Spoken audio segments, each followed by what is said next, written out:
So we got there, want to talk about a few things, and that's TNA dropping a few of their pay-per-views. I want to get my full thoughts on the Shield, and give a quick review on the NWO DVD.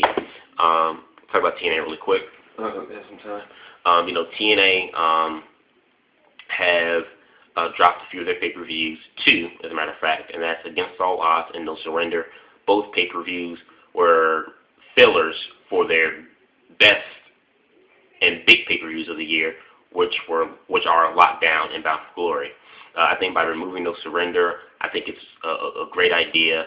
Obviously, I think by them removing it, I would think that the Bound for Glory semifinals and finals would conclude on the Impact Wrestling shows, which I think would not only help the overall product of the Impact show and make you invest in wanting to watch the weekly show, for that time period, but also help build the pay-per-view more,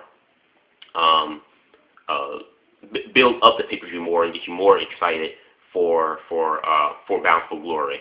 I think, in my opinion, I think that would be a great thing, and that same philosophy even applies to Lockdown, because Against All Odds thing with the pay-per-view before Lockdown, and by them removing that, it gives more time for them to invest more and build towards the Lockdown, which is another one of their best buy rates and pay-per-views.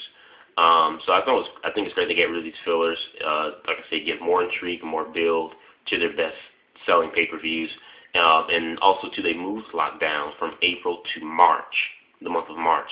Now with this, I'm not too sure if this is a good idea or not, because WWE, for the most part, March is the high peak point for WWE going to WrestleMania, and sometimes WrestleMania is in the month of March. We've had a few WrestleManias in the month of April, like this year it was April 1st. Next year is going to be April 2nd. But for the most part, WrestleMania is always in March. Very periodically, WWE have Mania in the month of April. I mean, the last thing we had in April besides this year and next, I think was WrestleMania 21, I believe, and then before that it was like 17. So very periodically with WWE have it in April. For the most part, it's always in March. So not sure if that was a good idea for TNA to move that in the month of March. However, I think maybe the good thing that can come out of it by them moving it to March, they can get those fans locked in to their big pay-per-view before people get ready to invest in WrestleMania a couple of weeks or the next month after. So if that works, then that would make sense, but only if WWE are going to continue to have WrestleMania in the month of April, throughout the foreseeable future. Second thing I want to talk about, so you guys give me your thoughts on those things. Second thing I want to talk about is the Shield. I'm happy as hell Ambrose and Rollins are on the actual main roster, but I can say this: I'm kind of getting sick of these angles and stories going on in all of professional wrestling, where you get the outsider, no-name wrestlers that are trying to come into the company, invade, and make a name for themselves. Now, I'm not discrediting saying Ambrose and Rollins are no names. Compared to casual fans, they may be, or the WWE artists, they may be no names, but I'm talking about story-wise. I'm kind of getting tired of this. I mean, got this with Nexus 2 years ago. Currently today in TNA, you have the Aces and Eights. So I'm just really getting tired of seeing these angles of these invasion-type angles.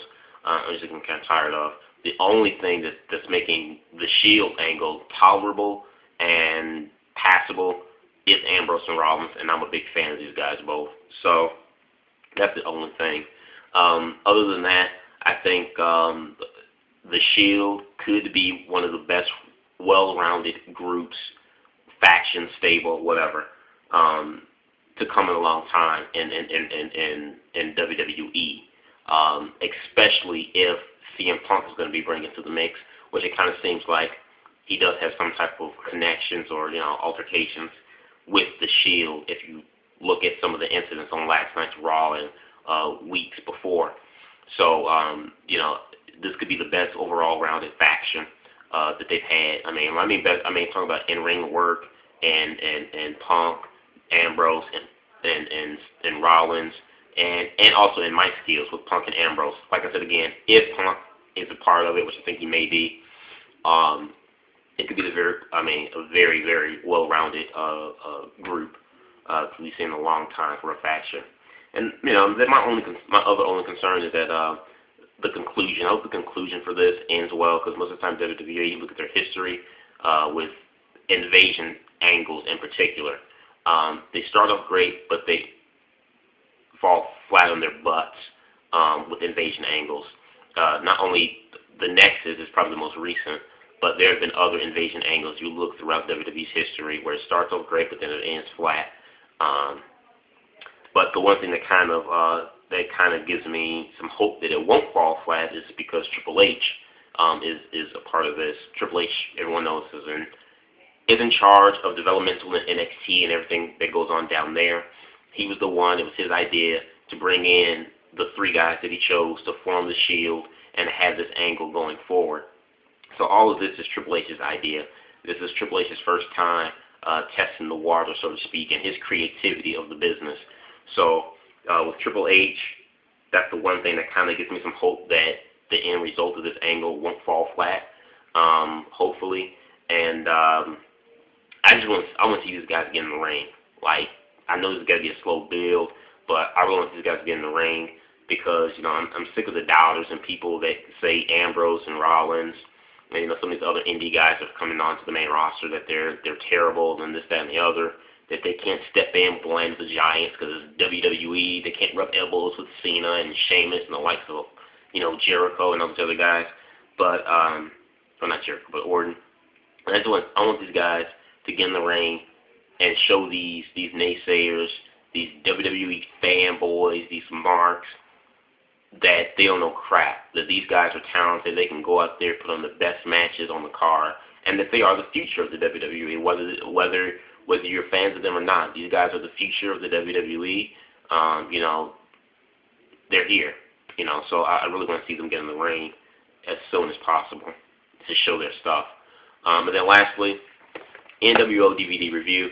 A lot of people who bought this highly recommend it on Blu-ray because they had like 2 extra hours of bonus features. Couldn't find this on Blu-ray, so got the next best thing, which was DVD, and even that was hard for me to get my hands on because even this was the last one I got at my local Target. So I'm not going to complain too much about that there. Good DVD. The matches are solid.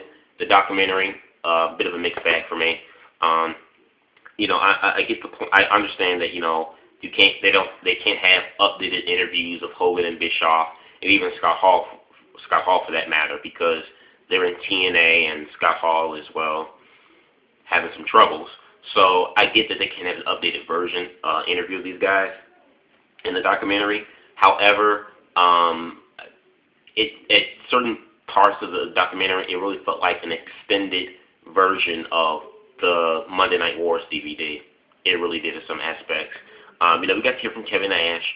At least they got one of the original NWO guys to speak about it. And I thought that was cool. We got to hear his aspect on it.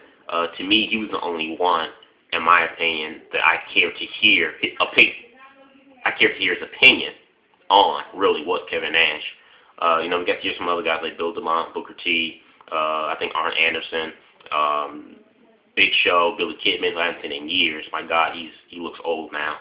But we got to hear from some guys, but people that I really didn't necessarily care to hear opinions here. I mean, I would love to have heard Vince McMahon's opinion of the NWO. What was his thoughts of this faction that ignited his competition and having this competition and the cause and reason for his competition beating him in the ratings for 2 years. I would have loved to have heard Vince McMahon's personal opinion on this. I would love to have heard Jim Ross, just being such a wrestling guru and genius that he is. I would love to have heard Jim Ross's opinion on the NWO. Even Paul Heyman. I would love to have heard Paul Heyman's opinion on what did he think of the NWO. So those are probably some of the 3 key guys I would love to hear their opinions on. Since there was no way obtainable that they could get updated interviews of Hogan, Bischoff, and Scott Hall due to other circumstances. I would love to have heard those guys be on the DVD in spite of that. Like I said, the documentary is good. I just felt it just felt kind of a bit rushed at times. To me, it wasn't very thorough. I mean, when you think of NWO, you think of, when I thought of NWO, documentary, I'm thinking it's going to be as thorough, and detailed like the Rise and Fall of WCW or the Starcade DVD. Some of WWE's other, past documentaries. I was really expecting it to be. And they did hit on some points, in the NWO DVD. But to me, I felt like I wanted more. It wasn't enough. The documentary itself was like an hour, 15 minutes long. So I felt like it needed more. The thoughts and points of views of people, some I didn't really care to hear for.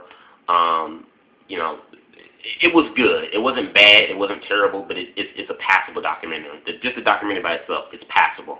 Like I said, being NWO, the greatest wrestling faction of all time, I expected more of a thorough, review and detail, of this faction and everything that's going on behind the scene with these guys than what we got. So that's just my thoughts on that. But other than that, I think it's a well worth DVD. The match is solid. The documentary, like I said, it's good. It's passable. But I think it's still worth the buy for any wrestling fan, especially for my era if you guys grew up watching the NWO, WCW, and stuff. So leave your thoughts in the comment box below on these 3 subjects. Subscribe. Peace.